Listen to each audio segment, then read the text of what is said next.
അസ്സലാമു അലൈക്കും വറഹ്മത്തുള്ളാഹി വബറകാതുഹു. പ്രിയപ്പെട്ട സഹോദരങ്ങളെ, സുഹൃത്തുക്കളെ, മീഡിയ ഫോക്കസിലേക്ക് ഏവർക്കും ഹൃദ്യമായ സ്വാഗതം. കാന്തപുരം എ.പി. അബൂബക്കർ മുസ്ലിയാർ ഇന്ത്യയുടെ പ്രധാനമന്ത്രി നരേന്ദ്രമോദിയെ കാണാൻ വേണ്ടി പോയി. അങ്ങനെ കണ്ടുവരുന്ന സമയത്ത് ഒരു ചാനലുകാരനുമായി നടത്തിയ സംഭാഷണം, ആ സംഭാഷണത്തിൽ ഇന്ത്യയിലെ മുസ്ലിങ്ങളെ കുറിച്ച് ഗ്രാൻഡ് മുഫ്തി എന്ന് സ്വയം അവകാശപ്പെടുന്ന അവരുടെ മദത് കൊണ്ടാണ് എനിക്ക് മുഫ്തിയാവാൻ കഴിഞ്ഞത് എന്ന കാന്തപുരത്തോട് ചോദിച്ച ഒരു ചോദ്യം, भारत में क्या मुसलमान सेफ है? क्योंकि कई लोग ये कहते हैं कि भारत में मुसलमान सेफ नहीं है. आपका क्या व्यू है? मेरा लास्ट क्वेश्चन है आपसे. അതിന് അദ്ദേഹം കൊടുത്ത മറുപടി അത് വലിയ വിവാദമായി. എന്താണ് മറുപടി? एक अभी बोल दिया एक मीटिंग में, मैं उसको इतराज किया, भारत में मुसलमान को कोई रुकावट नहीं है, तकलीफ नहीं है, रुकावट नहीं, तकलीफ नहीं, मशक्कत नहीं. അതെ, ഇന്ത്യയിൽ മുസ്ലിങ്ങൾ സുരക്ഷിതരാണ്. മുസ്ലിങ്ങൾക്ക് യാതൊരു രീതിയിലുള്ള പ്രയാസവുമില്ല. സോഷ്യൽ മീഡിയയിൽ വലിയ രീതിയിൽ പിന്നീട് അത് ചർച്ചയായി. സാമൂഹിക സാംസ്കാരിക രംഗങ്ങളിലെ പ്രമുഖരായ പല വ്യക്തിത്വങ്ങളും കാന്തപുരത്തിന്റെ ഈ ഒരു പരാമർശത്തിനെതിരെ ശബ്ദിച്ചു വന്നു. സമകാലിക ഇന്ത്യയിലെ മുസ്ലിങ്ങൾ അനുഭവിക്കുന്ന പ്രയാസങ്ങളെ കുറിച്ച് അറിയുന്ന ഏതൊരാളും കാന്തപുരത്തിന്റെ ഈ നിലപാടിനെ അംഗീകരിക്കില്ല എന്നത് വ്യക്തമാണ്. സ്വാഭാവികമാണ്. സോഷ്യൽ മീഡിയയിലടക്കം വലിയ രീതിയിൽ ചർച്ചയായി. ഒരു രക്ഷയുമില്ലാതെ വന്നപ്പോൾ നിരന്തരം സംഘികൾക്കെതിരെ സംസാരിക്കുന്ന അൻസാരി സുഹരിയെ പോലെയുള്ള കാന്തഭക്തന്മാർ പോലും കാന്തപുരത്തെ വെളുപ്പിക്കാൻ വേണ്ടി രംഗത്ത് വന്നു. മുസ്ലിയാക്കന്മാർ പരസ്പരം മത്സരിച്ചുകൊണ്ട് കാന്തപുരത്തെ വെളുപ്പിക്കാൻ ശ്രമിക്കുകയാണ്. അതെ, നന്നായി വെളുപ്പിക്കണം. ആ വെള്ളത്തലയിൽ കിട്ടും. ആ വെള്ളത്തുണിയും വെള്ളക്കുപ്പായവും വെള്ളനിക്കറും വെള്ളത്താടിയും ഒക്കെ നന്നായി വെളുപ്പിച്ച് തന്നെ എടുക്കണം. നന്നായി മെനക്കെടുക. ഇന്ത്യയിലെ മുസ്ലിങ്ങൾക്ക് ഒരു പ്രശ്നവും ഇവിടെയില്ല. അതിനിടയിൽ മകനും എന്ന് പറയുന്നു, ഇന്ത്യയിലെ മുസ്ലിങ്ങൾക്ക് ഒരു പ്രശ്നവും ഇവിടെയില്ല. ഇന്ത്യ മുസ്ലിങ്ങൾക്ക് ഏറ്റവും സുരക്ഷിതമായ രാജ്യമാണ് എന്ന് അദ്ദേഹവും പറഞ്ഞു വെച്ചു. ഇതൊക്കെ കേട്ട് പല ആളുകളും അത്ഭുതപ്പെട്ടിരിക്കും. എന്തടിസ്ഥാനത്തിലാണ് ഇവർ ഈ രീതിയിലൊക്കെ പറയുന്നത് എന്ന് മുസ്ലിങ്ങളല്ലാത്ത ആളുകൾ പോലും ചോദിക്കുമ്പോൾ കാന്തപുരത്തെ നന്നായി അറിയുന്ന ആളുകളൊക്കെ പറയും, ഇതല്ല ഇതിനപ്പുറവും പറയും, കാന്തപുരവും കാന്തപുരത്തിന്റെ മകനും എന്ന്. ആയിരക്കണക്കിന് മുസ്ലിങ്ങൾ കൊല്ലപ്പെട്ട, നിരവധി ആളുകൾ ആട്ടിയോടിക്കപ്പെട്ട ഗുജറാത്ത് കലാപത്തെക്കുറിച്ച് കാന്തപുരം എ.പി. അബൂബക്കർ മുസ്ലിയാർ അറിഞ്ഞിട്ടില്ല. ഗുജറാത്തിൽ ആയിരക്കണക്കിന് മുസ്ലിങ്ങൾ കൊല്ലപ്പെട്ടതിനെ കുറിച്ച് അബ്ദുൽ ഹക്കീം അസ്ഹരിയോട് ചോദിച്ചപ്പോൾ അദ്ദേഹം കൊടുത്ത മറുപടി എന്താണ്? പക്ഷെ നമുക്ക് ഇവിടെ ഒരു രാജ്യത്ത് സ്വതന്ത്രമായി അത്തരം കാര്യങ്ങൾ നടപ്പിലാക്കാൻ പാടില്ല. ഭരണാധികാരികളാണ് അത് നടപ്പിലാക്കേണ്ടത്. അപ്പോൾ ഗുജറാത്തിലെ ജനങ്ങൾ നിസ്കരിച്ചിട്ടില്ലെങ്കിൽ അവരെ വീട് ചുടണം, അവരെ കൊല്ലണം. ആരാ ചെയ്യേണ്ടത്? അത് അല്ലാഹു തആല അതിനെ പറ്റിയ ആളുകൾ അവിടെ മുഖ്യമന്ത്രിയായും പ്രധാനമന്ത്രിയായും ഒക്കെ നിയമിക്കും. അപ്പോൾ ഈമാനില്ലാത്തതിൻ്റെയും ഇബാദത്തില്ലാത്തതിൻ്റെയും കാരണം കൊണ്ടാണ് ഇത്തരം വിഷയങ്ങൾ സംഭവിക്കുന്നത്. അതുകൊണ്ട് തന്നെ കാന്തപുരത്തെ അറിയാവുന്നവർക്ക്, കാന്തപുരത്തിന്റെ മക്കളെ അറിയാവുന്നവർക്ക്, കാന്തപുരത്തിന്റെ അനുയായികളെ അറിയാവുന്നവർക്ക് കൃത്യമായി അറിയാം അവർ ഈ രീതിയിൽ തന്നെയാണ് പറയുക എന്ന്. വഹാബ് സക്കാഫി പറഞ്ഞ നിങ്ങൾ കേട്ടതല്ലേ? സുഹൃത്തുക്കളെ, എന്നിടത്ത് കേരളീയ പശ്ചാത്തലം വെച്ചുകൊണ്ട് നിങ്ങളെ ഭാഷ കടമെടുത്തുകൊണ്ട് ഞങ്ങൾ പറയട്ടെ, ഈ രാജ്യത്ത് ഇസ്ലാമിക പ്രസ്ഥാനമായ സുന്നത്തി ജമാഅത്തിന്റെ ഒരു പ്രവർത്തകനെയോ പണ്ഡിതനെയോ ഈ രാജ്യത്തൊരു ബിജെപിക്കാരൻ കൊലപ്പെടുത്തിയിട്ടില്ല. സുന്നത്ത് ജമാഅത്തിന്റെ ഒരു പണ്ഡിതന്മാരെയും നേതാക്കന്മാരെയും ഇന്നേ വരെ ബിജെപിക്കാർ കൊന്നിട്ടില്ല എന്ന്. ബാബരി മസ്ജിദ് പൊളിച്ചത് ആരാണ്? അന്ന് ഇവിടുത്തെ മുസ്ലിം ലീഗിന്റെ നേതാക്കന്മാർ അവരെ കൂടെ ഇല്ലേ? അപ്പൊ മുസ്ലിം ലീഗും കോൺഗ്രസും കൂടി പള്ളി പൊളിച്ചില്ലേ? അപ്പോൾ ബിജെപിക്കാരല്ല പള്ളി പൊളിച്ചത്. സത്യം മനസ്സിലായോ? ബാബരി മസ്ജിദ് തകർത്ത് തരിപ്പണമായതിനെ കുറിച്ച് വർണ്ണിച്ച് സംസാരിച്ച് ഭീഷണിപ്പെടുത്തുന്ന ശശികലമാർ ഇത് സഹിക്കുമോ?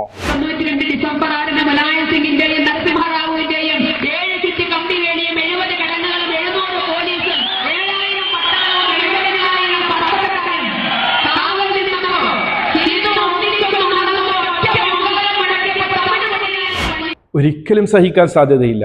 പക്ഷേ ഇവരെന്തും പറയും, ഇവരെന്തും ചെയ്യും, ഇവരങ്ങനെയാണ്. അതുകൊണ്ട് തന്നെ കാന്തപുരത്തെയും കാന്തപുരത്തിന്റെ മകനെയും കാന്തപുരത്തിന്റെ അനുയായികളെയും കുറിച്ച് കൃത്യമായി ധാരണയുണ്ട്. സഹോദര, കാന്തഭക്തന്മാരോട് പറഞ്ഞു കൊടുത്തിട്ട് ഒരു കാര്യവുമില്ല. പാതിരാത്രിയിൽ കാന്തഭക്തന്മാരെ എല്ലാം ഒരു ഗ്രൗണ്ടിൽ കൊണ്ടുപോയി നിർത്തി കാന്തപുരം എ.പി. അബൂബക്കർ മുസ്ലിയാർ പറയുകയാണ് ഇത് നട്ടൂച്ചയാണ് എന്ന് പറഞ്ഞാൽ അതും വിശ്വസിക്കാൻ വിധിക്കപ്പെട്ട ഒരു വർഗമാണവർ. അവർക്ക് മനസ്സിലാകണമെങ്കിൽ കാന്തപുരത്തിന്റെ രണ്ടാമനായ പേരോട് അബ്ദുറഹ്മാൻ സക്കാഫി ചില കാര്യങ്ങൾ ഓർമ്മപ്പെടുത്തി കൊടുത്താൽ ഒരുപക്ഷെ മനസ്സിലായാലോ. അതുകൊണ്ട് നമുക്ക് വിളിക്കാം പേരോട് അബ്ദുറഹ്മാൻ സക്കാഫിയെ. പറയട്ടെ അദ്ദേഹം. കേരളത്തിൽ മാത്രം നടന്ന ഏതാനും ചില കാര്യങ്ങൾ തെളിവുകൾ സഹിതം പേരോട് അബ്ദുറഹ്മാൻ സഖാഫി തന്നെ നിങ്ങൾക്ക് പറഞ്ഞു തരും. എന്നിട്ടെങ്കിലും നിങ്ങൾക്ക് നേരം വെളുക്കുകയാണെങ്കിൽ വെളുത്തോട്ടേ എന്ന് വിചാരിച്ചിട്ട് നമുക്ക് കേൾക്കാം പേരോടിൽ നിന്ന്. കാസർഗോഡ് ചൂരിയിലെ മദ്രസ അധ്യാപകനെ താമസ സ്ഥലത്ത് കയറി വെട്ടിക്കൊലപ്പെടുത്തിയ കേസിൽ പ്രതികൾ അറസ്റ്റിൽ. ചൂരിക്ക് സമീപത്തെ കേളുകുടി സ്വദേശികളായ അജേഷ, നിധിൻ, അഖിൽ എന്നിവരാണ് പിടിയിലായത്. കാസർഗോഡ് RSS പ്രവർത്തകന്മാർ ഈ മദ്രസയ്ക്കകത്ത് കയറി ഉറങ്ങിക്കിടന്ന മദ്രസ അധ്യാപകനെയാണ്. भारत में मुसलमान को कोई रुकावट नहीं है, तकलीफ नहीं है, रुकावट नहीं, तकलीफ नहीं, मशक्कत नहीं. വന്നിട്ട് ഇത്തരം കാര്യം പറയാൻ ഒരല്പവും ലജ്ജ തോന്നുന്നില്ലേ മൗലവി? മറുപടി പറയണേ മൗലവി. ഇനി ഞാൻ നിങ്ങൾക്ക് കാണിക്കാൻ പോകുന്ന സംഗതി എന്താണെന്നറിയോ? വെക്ക് മോനെ ഏഷ്യാനെറ്റ് വാർത്ത. കൊടിഞ്ഞി ഫൈസൽ വധക്കേസിലെ മുഖ്യപ്രതികളായ 3 പേർ അറസ്റ്റിൽ. കൊലപാതകത്തിൽ നേരിട്ട് പങ്കെടുത്ത 3 പേരെയും കോടതി 2 ആഴ്ചത്തേക്ക് റിമാൻഡ് ചെയ്തു. ഇവർ 3 പേരും RSS പ്രവർത്തകരാണെന്ന് പോലീസ് പറഞ്ഞു. സംഘത്തിലുള്ള ഒരാളെ കൂടി പിടികൂടാനുണ്ട്. ഭാര്യയും കുട്ടികളെയും മതം മാറ്റിയതിലുള്ള വിരോധവും ചില അടുത്ത ബന്ധുക്കളെ കൂടി മതം മാറ്റുമെന്ന ഭയവുമായിരുന്നു കൊലയ്ക്ക് പിന്നിലെന്നും പോലീസ് വ്യക്തമാക്കി. ഇനി ഞാൻ ഒറ്റ ക്ലിപ്പും കൂടി വെച്ചിട്ട് ഞാൻ പ്രസംഗം നിൽക്കാം. ആ ക്ലിപ്പുകൾ എല്ലാവരും കേട്ടോളി. സഹോദരിക്കൊപ്പം സ്കൂളിലേക്ക് പോകുകയായിരുന്ന കല്യാട്ട് കണ്ണോത്തെ അബ്ബാസിന്റെ മകൻ ഫഹദാണ് വ്യാഴാഴ്ച രാവിലെ BJP പ്രവർത്തകനായ അയൽവാസി വിജയന്റെ കൊലക്കത്തിക്കിരയായത്. ഇസ്ലാമിക പ്രസ്ഥാനമായ സുന്നത്തി ജമാഅത്തിന്റെ ഒരു പ്രവർത്തകനെയോ പണ്ഡിതനെയോ ഈ രാജ്യത്തൊരു BJP-കാരൻ കൊലപ്പെടുത്തിയിട്ടില്ല. എന്നങ്ങൾക്കൊന്ന് കേൾക്കണോ? അള്ളാഹിന്റെ റസൂൽ ഇവരെ പറ്റി പറഞ്ഞല്ലോ, നേരത്തെ തന്നെ പറഞ്ഞല്ലോ. ദജ്ജാലിനെ കദ്ദാബിനെ കബളിപ്പിക്കുന്നവരും ധാരാളം കളവ് പറയുന്നവരാണ്, അവർ പേപ്പിക്കുന്നത് നോക്കണേന്ന് പറഞ്ഞല്ലോ. സഹോദരങ്ങൾ, ഇവിടെ പേരോട് അബ്ദുറഹ്മാൻ സഖാഫിയുടെ ഏതാനും ചില കാര്യങ്ങൾ മാത്രമാണ് നമ്മൾ കണ്ടത്. ഇനിയും ഒരുപാട് കാര്യങ്ങളുണ്ട്. കേരളത്തിനകത്തും കേരളത്തിന് പുറത്തുമായി നടന്ന നിരവധി കാര്യങ്ങൾ. മസ്ജിദുകൾ തകർക്കപ്പെട്ടത്, ബീഫിന്റെ പേരിൽ തല്ലിച്ചതക്കപ്പെട്ടത്, പ്രായമായ ആളുകളെ പോലും ജയശ്രീറാം വിളിക്കാൻ വേണ്ടി തല്ലിച്ചതച്ചത്, മുസ്ലിമായി എന്ന ഒരൊറ്റ കാരണത്താൽ ഇഞ്ചിഞ്ചായി ചതക്കപ്പെട്ടത്, അങ്ങനെ നിരവധി കാര്യങ്ങൾ നമുക്ക് ചുറ്റുമുണ്ട്. അതുപോലെ തന്നെ മുസ്ലിങ്ങളെ ഒന്നിനും കൊള്ളാത്തവരായി ചിത്രീകരിക്കാൻ, ഇസ്ലാം മതത്തെ വികൃതമായി ചിത്രീകരിക്കാൻ സൈബർ ഇടങ്ങളിൽ പോലും കൂലിക്ക് ആളെ വെച്ചുകൊണ്ട് നിരന്തരം അക്രമങ്ങൾ നടത്തിക്കൊണ്ടിരിക്കുന്നത് എല്ലാവർക്കും അറിയാം. പക്ഷേ ഉസ്താദിനെ വിളിപ്പിക്കണമല്ലോ, അതിനുവേണ്ടി വല്ലാണ്ട് മെനക്കെടുകയാണ് കാന്തപുരത്തിന്റെ അനുയായികളായ ആളുകൾ. ഇനിയെങ്കിലും തിരിച്ചറിയ കാന്തപുരത്തെ.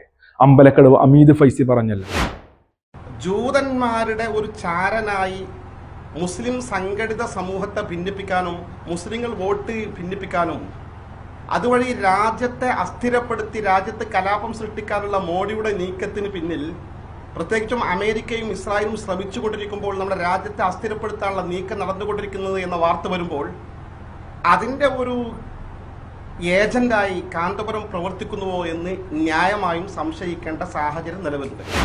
അതെ, ജൂതചാരനാണ് എന്ന് ന്യായമായും സംശയിക്കുന്നു എന്ന് ഉമർ ഫൈസി മുക്കവും പറഞ്ഞല്ലോ. ഇതേ രീതിയിൽ തന്നെ സൂഫി സമ്മേളനം എന്ന് പറഞ്ഞൊരു സമ്മേളനം നടത്തി, മോഡിയാണ് നടത്തിയത്. സൂഫി എന്ന് പറഞ്ഞാൽ ഇസ്ലാമിൻ്റെ ആത്മീയതയിൽ അത്യുന്നതയിൽ നിൽക്കുന്നവരാ. ആത്മീയതയാണ് ഇസ്ലാം. അതിൽ നിന്ന് അത്യുന്നത പദവിയിൽ നിൽക്കുന്നവർക്കാണ് സൂഫികൾ എന്ന് പറയുന്നത്. വളരെ സൂക്ഷ്മ ജീവിതം, ഒരു മോശവുമില്ലാത്ത, ഒരു കളവ് പറയാത്ത, ഒരു വക്രമായൊരു വഴിയിൽ കടക്കാതെ ചിന്തിക്കാത്ത, ഒരു മോശമായ ചിന്ത പോലും ഇല്ലാത്ത ആളുകളാണ് സൂഫികൾ. അവരുടെ സമ്മേളനം നടത്തിയത് മോഡിയാണെന്ന് പറയുമ്പോൾ ആ മോഡിയുടെ സമ്മേളനത്തിൻ്റെ നടത്തുന്നതിൻ്റെ ഉദ്ദേശം എന്താണെന്ന് നമുക്കറിയാലോ. അതിൽ പങ്കെടുത്തത് ഇവിടുന്ന് കേരളത്തിൽ നിന്ന് പങ്കെടുത്ത വലിയ ഒരാൾ AP ആണ്, കാന്തപുരാണ്. അദ്ദേഹത്തിൻ്റെ കുറച്ച് ആളുകളുമാണ് പങ്കെടുത്തിരിക്കുന്നത്. ഇതിൽ നമുക്ക് മനസ്സിലാക്കുന്നത് എല്ലാ കാലത്തും ഒറ്റുകാരുണ്ടായിട്ടുണ്ട്. ഓരോ സംഘടനയ്ക്കും രാജ്യത്തിനും ഒക്കെ ഒറ്റുകാരെന്ന് പറഞ്ഞൊരു കൂട്ടരുണ്ടായിട്ടുണ്ട്. അതിൽപ്പെട്ട തനിക്ക് ജീവിക്കാൻ വേണ്ടി എന്തും ചെയ്യാം, ഇസ്ലാമിനെ തകർത്താലും വേണ്ടില്ല എന്ന നിലപാടിൽ കൂടെ പോകുന്ന ഒരാളായിട്ട് അദ്ദേഹത്തെ കാണാൻ കഴിയുള്ളൂ. അദ്ദേഹത്തിന് ഒരുപാട് സംഭാവനകളോ അല്ലെങ്കിൽ ആനുകൂല്യങ്ങളോ ഒക്കെ കിട്ടുന്നുണ്ടായിരിക്കാം. അതിപ്പോൾ ആരാണെങ്കിലും തരും. ഒരു ശത്രുപക്ഷത്ത് കൂടിയാൽ ശത്രുക്കളെ സഹായിക്കും, അത് തീർച്ചയാണ്. അത് ഇസ്ലാമിൻ്റെ ശത്രുക്കളെ സഹായത്തിന് വേണ്ടി പിടിച്ചുകൊണ്ട് മുന്നോട്ട് പോകുന്നത് ഈമാനുള്ളവർക്ക് അല്ലെങ്കിൽ ശുദ്ധ വിശ്വാസമുള്ളവർക്ക് യോജിച്ചതായിരിക്കില്ല എന്ന് മനസ്സിലാക്കാനുള്ള ബുദ്ധി പോലും അദ്ദേഹം മാറ്റിവെച്ചു എന്ന് പറയാം. അദ്ദേഹത്തിന് ഇല്ല എന്ന് പറഞ്ഞുകൂടെ, അദ്ദേഹം തൽക്കാലം മാറ്റിവെച്ചു.